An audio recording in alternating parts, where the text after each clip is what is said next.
Hey guys, Beckylicious here. Today I'm making the most gorgeous red velvet cookies you have ever seen. And they're from a box of cake mix. Stick around so you can watch how I made these amazing red velvet cookies from a cake mix. All right, like I said, we are going to make these amazing red velvet cookies and they're from a cake mix. So I've got two, and I'm doubling my recipe because I'm going to take some of these cookies with me to share with some of my friends over the next couple of days. So we're just dumping in 2 red velvet cake mixes, and then we're going to dump in our oil, and then we're just going to break in our eggs, and that's it. Gotta love it, don't you? Now we're just going to get this all mixed up, okay? One key to these red velvet cookies when you're using a cake mix, it does make the batter very thick. So you're going to have to stop at some point and you're going to have to kind of help it along. But that's what makes these cookies so absolutely amazing.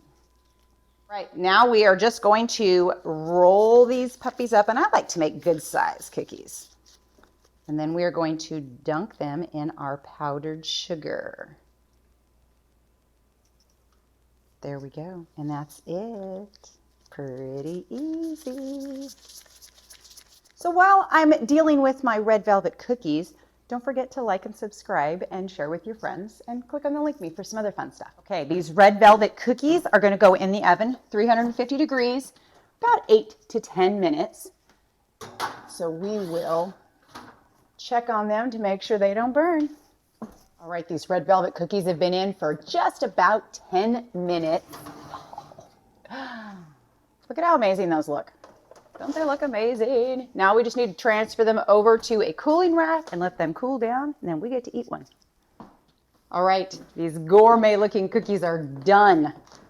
They look phenomenal, don't they? Matter of fact, I gotta have one. I can't wait. I'm sorry. I just can't wait. But look at how chewy and moist these are. Oh, they're so good. That is gourmet, baby. Gourmet. And how long did it take us? Not long at all. So there you go. We had another fun adventure in the kitchen today. I mean, at least I did. And obviously I get to continue eating these cookies for the whole rest of the day. Lucky me. Oh, wait. I guess I should save some for my friends, shouldn't I? Oh, well. There you go. I really, really appreciate you guys joining me, and I definitely look forward to seeing you next time, okay? Bye.